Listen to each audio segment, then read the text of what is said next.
할렐루야. 하나님의 은혜와 평강이 예배하는 모든 성도님들의 삶의 자리 가운데 함께 하시기를 주님의 이름으로 간절히 축복합니다. 오늘은 사도행전 9장 1절에서 19절의 말씀으로 그리스도가 택한 그릇이라는 제목으로 사도 바울의 회심 이야기를 좀 나눠보도록 하겠습니다. 오늘 말씀을 통해서 여러분의 삶의 자리 가운데서도 예수님을 처음 만나셨던 신앙의 경험 있으실 텐데 그 믿음의 경험이 다시 한번 생겨나고 또 기억되는 그런 시간들이 되었으면 좋겠습니다. 오늘 예수님은 이 사울을 택하시는 과정 가운데 이 사울이 변화가 일어나는 모습들이 있었는데요. 이 사울은 우리가 잘 알고 있는 사도 바울입니다. 자, 세 가지의 변화가 있었습니다. 첫 번째, 사울을 예수님이 만나 주셨다라는 거죠. 그리고 그 핍박자 사울이 이 다메섹으로 갔을 때 그 당시에 사람들이 다 소문을 들어서 알고 있었거든요. 그러니까 아나니아라고 하는 이 선지자도 이 사울 돕는 것을 주저주저 하고 있었어요. 그때 주님께서 이 아나니아를 사울에게 보내주시죠.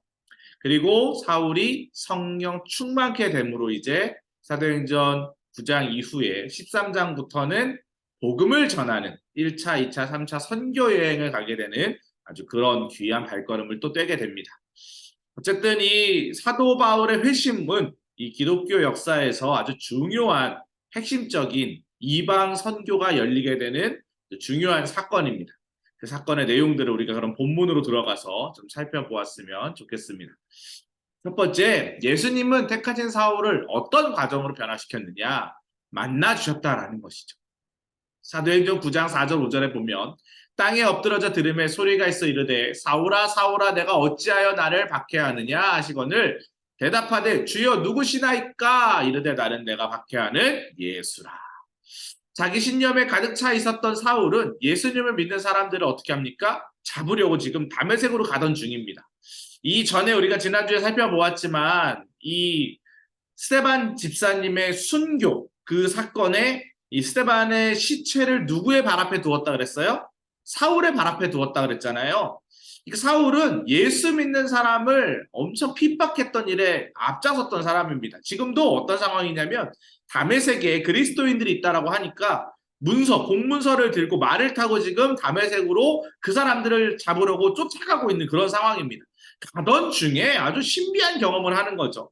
하늘에서 눈부신 빛이 내려와서 사울을 비추고 또 그 가운데 음성이 들리는 거예요. 뭐라고 음성이 들립니까? 아까 우리가 읽었죠? 사울아, 내가 어찌하여 나를 박해하느냐. 그러니까 사울이 깜짝 놀랐겠죠. 자기만 그 소리를 들은 거예요. 누구시냐고 물으니까 나는 내가 핍박하는 예수라. 이 음성이 사울의 영혼을 송두리째 흔들었습니다. 한번 생각을 해보십시오. 자기가 지금 그 예수 믿는 사람들 핍박하는 자리에 제일 앞장서 있는 사람인데 네가 지금 박해하고 있는 예수 내가 너에게 찾아왔다라고 이야기하는 것을 직접 자신의 음성으로 들었을 때 어떤 마음일까요? 지금까지 엄격한 신념으로 행했던 모든 일을 어떻게 해야 돼요? 부정해야 되는 상황입니다. 사실 사울은 이전에 예수님의 부활을 들었어요. 알고 있었어요. 하지만 믿지는 않았습니다. 그런데 그 예수님, 부활하신 예수님이 직접 자신에게 찾아와서 말씀하시니 믿을 수밖에 없는 상황이 된 거죠.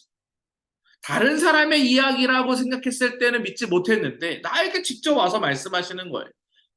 이와 같이 예수님을 만난 사람은 자신에게 말씀하시는 주님의 음성을 듣는 사람입니다. 이 땅에 많은 그리스도인들이 있습니다. 모든 사람들이 교회에 나온다고 해서 예수를 믿는 것일까? 오늘 말씀해 보면 사울과 같은 인생들이 많을 거예요. 교회를 다니긴 하지만 예수님에 대해 들었지만 자신의 믿음으로 고백하지 못하는 신앙인들이 많이 있습니다. 교회만 왔다 갔다 하는 종교인들이 많이 있습니다. 사랑하는 성도 여러분, 우리는 예수 그리스도의 음성을 날마다 들어야 될 줄 믿습니다. 우리가 성경을 보잖아요. 종이 성경을 보는데 종이 예수를 믿는 것이 아니라 실제로 살아계셔서 지금도 나에게 말씀하시는 예수님의 음성을 듣는 것이 너무 중요하다라는 거예요. 사울도 예수를 알고 있었습니다. 하지만 믿지 않았어요. 하지만 오늘 본문에서 예수님이 그런 사울에게 찾아오셨고 그 일을 통하여 사울은 변화되기 시작했다라는 것입니다. 저와 여러분들도 예수님을 처음 만났을 때 그 느낌들이 있으셨을 거예요. 저는 고등학교 때 예수님을 인격적으로 만났습니다. 그리고 그 예수 그리스도를 믿게 되었어요. 만나니까 믿게 되더라고요. 경험하니까 믿게 되더라고요. 저희 아버님이 목사님이시지만 그래서니까 제가 어려서부터 교회를 쭉 다녔겠죠. 그래서 예수를 믿은 것이 아니라 예수 그리스도를 만나니까 주의 음성을 들으니까 하나님이 나와 지금도 함께 하시는구나라는 것이 믿어지니까 온전히 신앙생활 할 수 있게 되더라고요. 여러분들에게도 이런 은혜가 있었으면 좋겠습니다. 다시금 주님을 만났을 때 그 첫사랑을 회복하시기를 주님의 이름으로 간절히 축복합니다.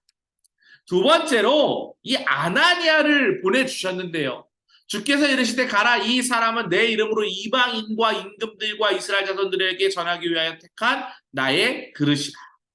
사울이 변화되는 이 과정은 어떻게 보면 새가 알을 깨뜨리고 나오는 것처럼 매우 힘겹고 어려운 과정이었습니다. 빛 가운데 예수님의 음성을 들었어요. 근데 그 충격으로 사울에게 엄청난 변화가 일어났는데 보지도 못하고 먹지도 못하는 상황에 이르렀습니다. 충격이 엄청 컸다라는 거죠. 기도밖에 할 수 없는 거예요. 예수님은 그러한 사울을 돕는 자를 통하여 다시 일으켜 세우시는데 다메섹에 그 당시에 누가 있었냐면 아나니아라고 하는 선지자가 있었습니다. 그런데 지금 사울이 뭐 하러 간다 그랬어요? 다메섹에 예수 믿는 사람들 핍박하러 가는 길이라 그랬잖아요. 그러니까 다메섹에 있는 사람들이 이미 그 소문을 다 들었어요. 사울이 와서 우리를 체포하려고 합니다. 우리를 벌 주려고 합니다. 우리를 잡으려고 합니다. 이런 소문들이 다 있었어요. 그래서 이 아나니아는 처음에 사울을 돕는 것을 주저했습니다. 원수를 돕는 것 어렵잖아요. 성도들을 박해하는데 앞장섰던 사울의 소문을 이미 들었기 때문이죠. 그런데 예수님이 아나니아에게 다시 말씀하세요. 이는 내가 택한 그릇이라. 그러면서 아나니아야, 너 사울을 가서 안수해라. 그때 이 사울에게 눈이 열리고 기력이 회복되면서 다시금 살아나는 그런 역사가 일어났다라는 것이죠. 주님은 선택한 그릇을 사용하기 위해서 동역자들을 보내주신다라는 것. 저는 우리 소망교구의 모든 성도들이 이 땅에 주님을 모르는 사람들에게 믿음의 동역자가 되었으면 좋겠고요. 생명을 경시 여기는 사람들, 그들에게 믿음의 동역자가 되기를 소망합니다. 여러분들이 생명 살림 사역의 주역들이 되었으면 좋겠어요. 복음의 능력으로 그들을 일으켜 세우고 또 우리가 가지고 있는 예수님의 사랑으로 그들에게 베풀어 줄 때 그들의 삶의 자리가 변화가 되게 될 줄 믿습니다. 예수님은 사울을 살리시기 위해서 아나니아를 동역자로 보내주셨다. 꼭 기억하시기 바랍니다. 마지막 세 번째, 그 은혜를 입은 사울이 어떻게 됩니까? 성령 충만해졌다라고 기록되어 있어요. 아나니아가 떠나 그 집에 들어가서 그에게 안수했습니다. 안수했을 때 어떤 일이 일어났어요? 형제 사울아, 주 곧 내가 오는 길에서 나타나셨던 예수께서 나를 너에게 보내셨다. 너로 다시 보게 하셨다. 그리고 성령으로 충만하게 하신다 하니. 아멘. 예수를 믿는다라는 건, 예수를 만났다라는 건 성령 충만함의 은혜를 경험하는 것입니다.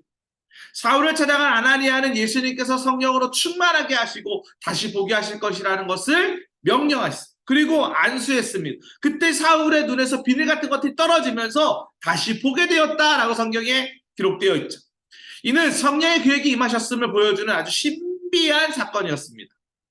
성령의 능력으로 다시 보게 된 사울은 일어나서 세례를 받고 음식을 먹고 기운을 차렸어요. 그리고 훗날 자신이 이제 편지를 보내지 않습니까? 로마 교회에 보낸 편지에 기록된 내용처럼 그리스도와 함께 죽은 세례이자 그리스도와 함께 다시 산 세례였다라고 그때 이 사건을 회상합니다. 예수님의 약속대로 성령 충만해진 사울, 이제 어떻게 돼야 될까요? 사울은 이제 사도가 돼요. 물론 사도는 예수님의 제자들의 사도라고 이야기하지만 사도 바울은 자신의 서신서 바울 서신에서 끊임없이 자신을 사도라고 이야기합니다. 왜 그러하냐면 지금 이 9장의 사건 때문에 그래요. 예수님께서 친히 나를 찾아오셔서 만나주셨고 내가 예수 그리스도와 함께 십자가에 못 박혀 죽었으니 이제 나는 주님께서 나를 사도로 부르신, 나는 사도로의 직함을 예수님께 직접 받은 사람이다. 그래서 12제자와 같은 사도로서의 사명을 감당할 위대한 삶을 살겠노라, 그렇게 고백하고 있는 것이죠. 성령으로 거듭남은 주님의 세계를 보게 하고 사람을 완전히 변화시키는 하나님의 놀라운 능력입니다. 사랑하는 성도 여러분, 우리도 성령 충만함으로 우리에게 주어진 사명을 감당해야 될 줄 믿습니다. 사도 바울은 예수님을 만남과 동시에 그의 모든 삶이 달라졌어요. 오늘 우리가 읽지 않았지만 뒷부분에 보시면 원래 다메섹으로 예수 믿는 사람들 핍박하러 갔던 그 길이, 그 자리가 복음을 전하는 자리로 바뀌었습니다. 예수를 믿는다라는 것, 변화를 이야기하는 것이 우리의 삶에도 그런 변화가 일어나기를 주님의 이름으로 간절히 축복합니다. 오늘도 말씀 붙잡고 함께 기도했으면 좋겠습니다. 성령 하나님, 나의 삶에 나타나셔서 나를 변화시켜 주시옵소서. 모든 만남 가운데 예수님의 음성 듣게 하시고 성령 충만케 하여 주시옵소서. 하나님의 은혜로 채워지는 믿음의 삶을 살게 해달라고 함께 기도했으면 좋겠습니다. 또 우리 안양교회를 위해서, 속회를 위해서도 계속 기도해 주시기 바랍니다. 특별히 현장 예배 회복될 수 있도록, 현장 속회가 회복될 수 있도록 함께 기도해 주시기 바라고요. 담임 목사님의 영이권의 강건함을 위해서도 계속 중보해 주시기 바랍니다. 주여 믿습니다 하시고 함께 기도하며 나아가겠습니다. 주여 믿습니다. 사랑과 은혜가 풍성하신 하나님 아버지 감사합니다. 오늘 사도 바울의 회심 이야기를 통하여서 우리 안에 영적으로 일어나야 될 변화에 대한 생각들을 하게 하시니 감사합니다. 예수 핍박했던 자리가 예수 믿는 자리로 바뀜과 동시에 성령 충만함으로 말미암아 복음 전하는 믿음의 사도 역할을 감당했던 사도 바울처럼 우리도 아나니아와 같은 믿음의 동역을 이루어 이 땅에 우리 주변에 우리 가족들 중에 아직 예수를 모르는 사람들에게 주의 복음을 전하는 믿음의 삶을 살아낼 수 있도록 도우시고 인도하여 주시옵소서. 우리 안양교회가 그 일을 감당하기 간절히 원합니다. 생명을 살리는 건강한 공동체를 부르셨사오니 이 공동체 안에 있는 모든 성도들이 믿음 안에서 그 일을 감당할 수 있도록 도우시고 인도하여 주시옵소서. 하나님께서 역사하여 줄 줄 믿사오며 예수 그리스도의 이름으로 기도합니다. 아멘. 이와 같은 은혜가 우리 모든 성도님들의 삶의 자리 가운데 함께 하시기를 주님의 이름으로 간절히 축복합니다. 아멘.